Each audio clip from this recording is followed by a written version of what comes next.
Hello বন্ধুরা, তো আমার হচ্ছে ইনস্টাগ্রাম আইডিতে 100K ফলোয়ার্স কমপ্লিট হয়ে গেছে আজকেই। আর তার সাথে আরেকটা হচ্ছে আমার আজকে আবার বার্থডে। কেকটা আমি 9 তারিখে কিনে নিয়েছিলাম, তখনও আমার 100K কমপ্লিট হয়নি। তো 10 তারিখে সকালবেলা দেখি আমার 100K কমপ্লিট হয়ে গেছে। তো ভেবেছিলাম আমি 10 তারিখে কেকটা কাটবো, কিন্তু কোনো কারণের জন্য 10 তারিখে আমার কাটা হয়নি। সবসময় আমরা যেটা চাই সেটা কিন্তু হয় না।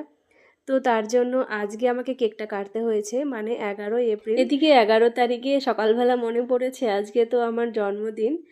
তো ভাবলাম যাই হোক, ভালোই হলো কেকটা 10 তারিখে না কাটায়। আমার একসঙ্গে দুটোতে, মানে এদিকে জন্মদিনের কেকটাও কাটা হবে, এদিকে ইনস্টাগ্রাম আইডির যে 100K ফলোয়ার্স কমপ্লিট হয়েছে সেটাও একসঙ্গে কেটে নেওয়া হবে। কারণ আমার জন্মদিনের দিন কোনো দিন আমি কেক কাটিনি, কারণ বিয়ের আগেও হয়নি সেটা, আর বিয়ের পরে তো ওটা সম্ভবই নয়।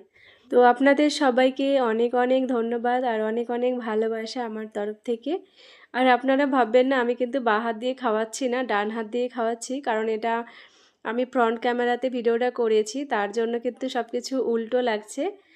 আমার তরফ থেকে আপনাদেরও অনেক অনেক ভালোবাসা রইল। আপনারা সবাই ভালো থাকবেন, আপনারা চলে আসেন, কেকে কেক খাবেন। আর সবাইকে আমার তরফ থেকে অনেক অনেক ভালোবাসা রইল। আর সবাই এভাবে আমাকেও ভালোবাসা দিবেন, আর আমি চেষ্টা করব আপনাদেরকে সুন্দর সুন্দর ভিডিও উপহার দেওয়ার জন্য। তো সবাই ভালো থাকবেন, টাটা, গুড নাইট সবাইকে।